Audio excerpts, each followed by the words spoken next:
Hello there and welcome back to another video, and we're going to be commencing Champions League action tomorrow night. It's going to be against Napoli. It's going to be a tough game. It's going to be a really tough game. I think some people are thinking, right, Liverpool can kickstart our season in the Champions League. The European fever can come back and reignite at the start of our season. But it could also go the other way, and it could also take our start to the season and put it on a little bit of a lower pedestal as well. Obviously, the main thing is we want to avoid defeat. The other main thing would be, of course, we want to go out there and win. Of course we do. That is exactly the objective of starting the Champions League, starting strong against strong opposition, and they are strong opposition. I will tell you, I haven't watched Napoli with my own two eyes this season so far, but what I can tell you is that it looks like they're unbeaten this season so far as well. I haven't seen a loss come up on the screen here. I think they've got 2 draws, 3 wins. Two of those wins, they scored a lot of goals in. 4-0 against Monza and 5-2 against Hellas Verona as well. They got 0-0 against Fiorentina and a 1-1 against Lecce, and they beat Lazio 2-1 as well. They've started their season pretty well. I don't actually know where they are in their table. They are second in their table. They played 5 games. They got 11 points just behind Atalanta in Serie A as well. And make no mistake as well, people can't discount anything. And I don't think these days people would discount a team for the league that they play in when it comes to the Champions League. But some people sometimes dismiss teams saying, oh, it's a Serie A team. It doesn't really, they play slow. They play more tactical. We've played Napoli enough times to know how significant a team that they can be.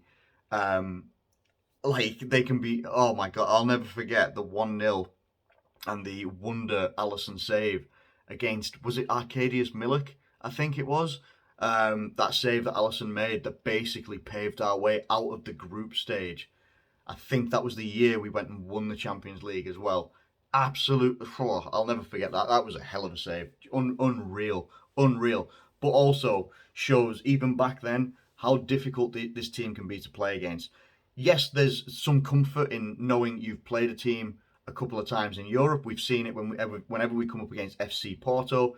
Most of the time, some people can turn around and say, and sometimes with confidence as well, and more power to you if you can do that, if we come up against FC Porto, generally it's a route through to the next game or the next stage if it's like in knockout competition and stuff like that as well.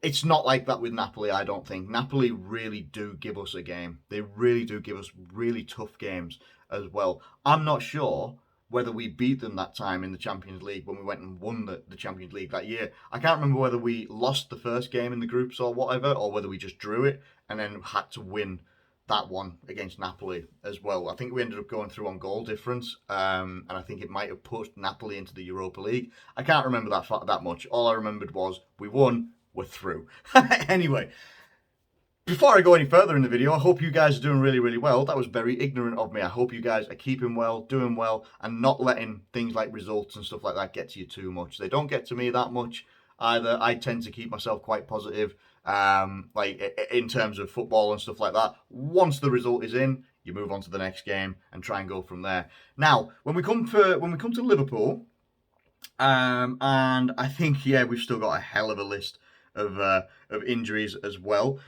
Jordan Henderson is now added to that list as well. Naby Keita is on that list. I don't believe he's injured. I'm just saying it.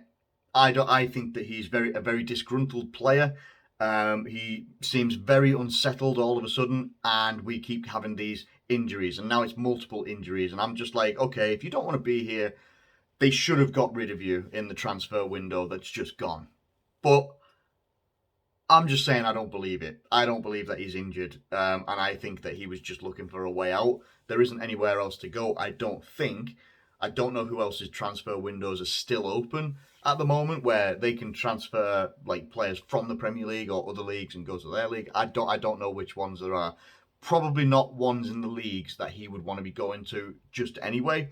But it's a shame because I do like Naby Keita as a player. When he's on form and when he's played well, he's been really good for us. It's just been so inconsistent Really, really inconsistent. So Jordan Henderson is added to that one as well. So it makes you think, along with that list of Oxlade-Chamberlain, not even registered for the Champions League squad. Neither was Naby Keita. Konate is still out injured. Obviously, Ramsey and Kelleher also out injured as well. But some of them, might be coming back in a couple of days. We just have to wait and see on that one. Anyway, I'm using the FOTMob app at the moment, and the predicted lineup they've got is absolute. It's not really what I'm going for. Not in some areas, anyway. I'll give you that much. Not in some areas. Some areas they've got it right in what I'm thinking, but I want to throw a curveball out there.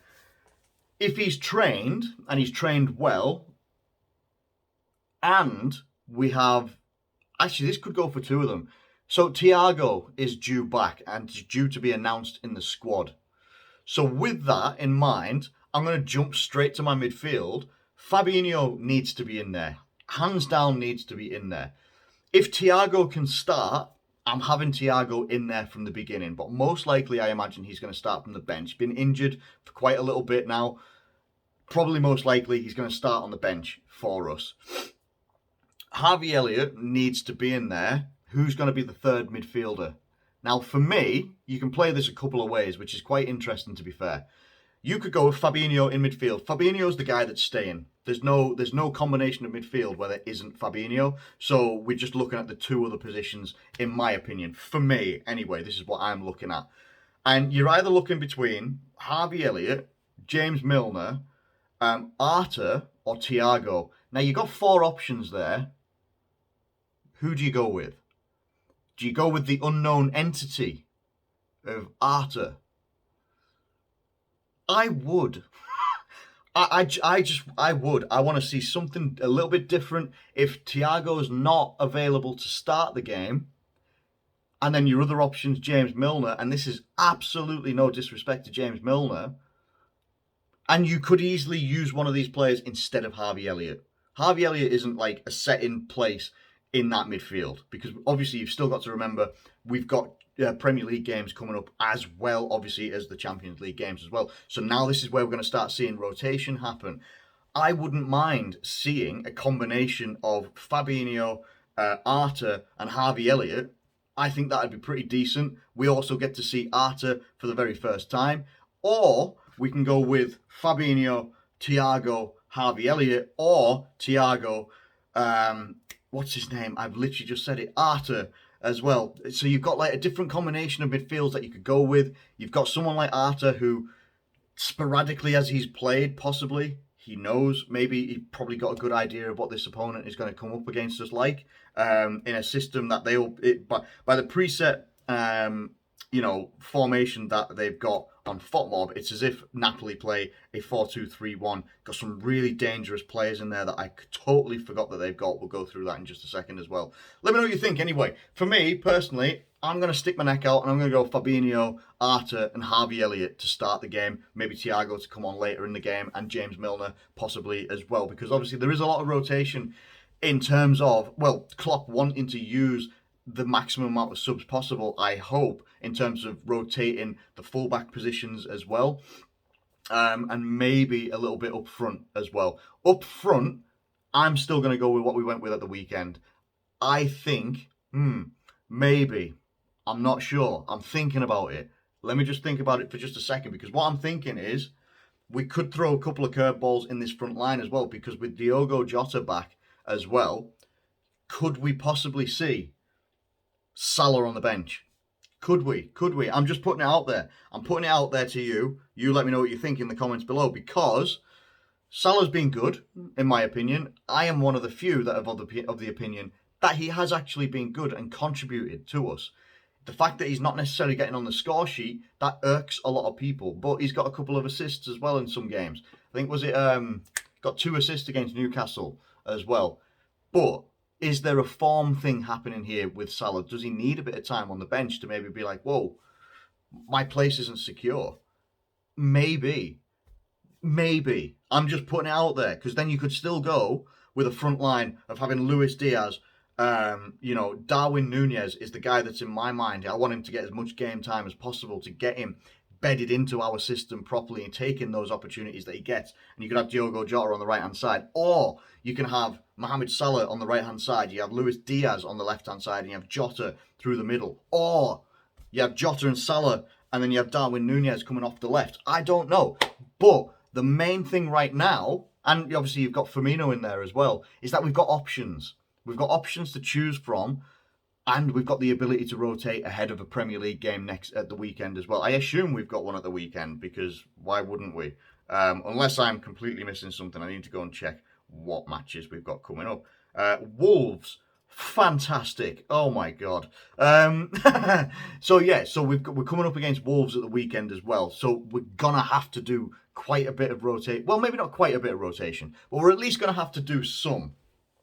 So what you'll most likely see, in my opinion, in terms of the back line, is you're going to see Alisson and Van Dijk pretty much as a dead cert, or like pretty much nailed on, in my opinion. Trent Alexander-Arnold at right back. And then it's the other two positions. Now, you either go with Gomez or you go with Joel Matip. Does Joel Matip get his first minutes of this season? I'm not sure.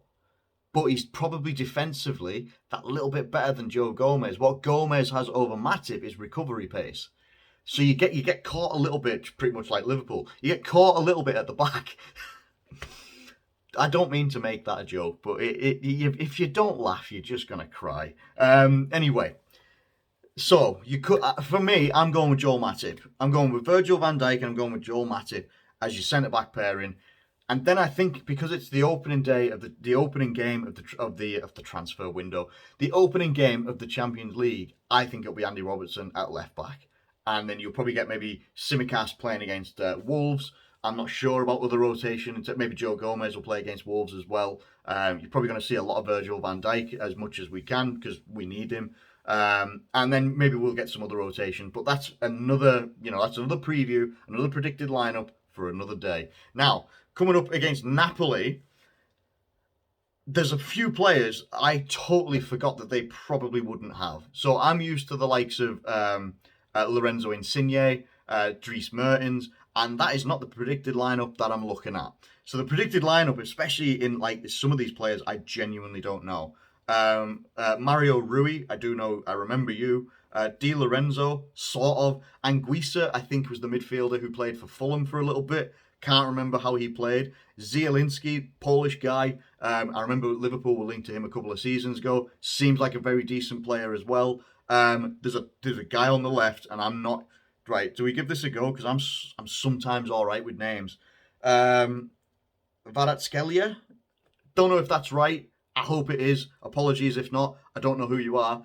But you're playing for Napoli. You're second in your table in Serie A. I'm going to assume that you're a little bit good. Then you've got Politano on the right-hand side of this predicted lineup as well. And then Osimhen. Victor Osimhen as well, if that's how you say his name. Again, I'm not trying to butcher these. I'm literally saying it as I see it. Speak and spell. So anyway, so Victor Osimhen, he looks very physical, very quick.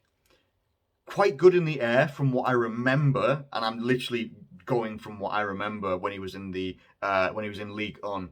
But very, very, he wasn't there briefly, but I didn't watch him a lot, so I'm just literally trying to piece things together in my head. But a danger man, a big danger man in there. He's going to be the guy that is going to be wanting to separate our defenders, get in between them, and cause absolute havoc on our back line, which they could do, because our back line is getting exposed on a weekly basis right now.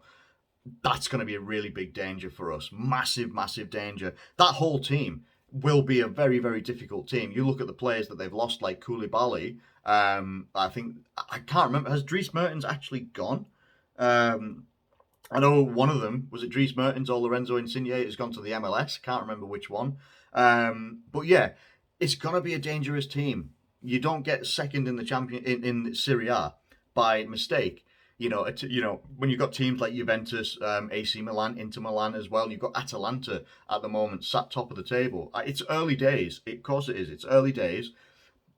But Napoli are always a troublesome team, a thorn in the side of a lot of teams as well. Even with different personnel in this team, I'm still expecting a very, very difficult game. It's why I hope with every fibre of my being that we win. I think it's got a draw written all over it. I think it'd be a score draw, maybe something like 1-1 or 2-2. I've just got a feeling, and I have to go with the feeling. It's just how I am. Go with the feelings. It is what it is. But I do. I think for some reason, I think it's going to be a draw, a 1-1, or a 2-2. I'm obviously hoping and pulling that we get the victory, but we cannot underestimate just how much of a troublesome side Napoli will be for Liverpool. I think it's going to be it's just going to be this all season of just troublesome teams for Liverpool until something clicks with us, and I'm hoping that that happens very very soon. But I guess you could say I'm just not holding out a lot of faith at the moment. So I know I normally would predict wins and stuff like that. I'm not predicting a loss, but I am going to be predicting that we'll end up walking out of here with a draw. It's just my opinion. It's just my opinion. Don't get too angry with it if you disagree, or maybe you do agree, and hey, that's more power to you. You don't have to agree with me at all, but it's just my thoughts. Anyway, thank you ever so much for watching this video. If you have enjoyed it, please do feel free to hit that like button and subscribe if you're new around here. Please do feel free to get any of your thoughts and comments in the comment section below. I'm going to get out of here for now. Do take care of yourselves, and I'll catch you later.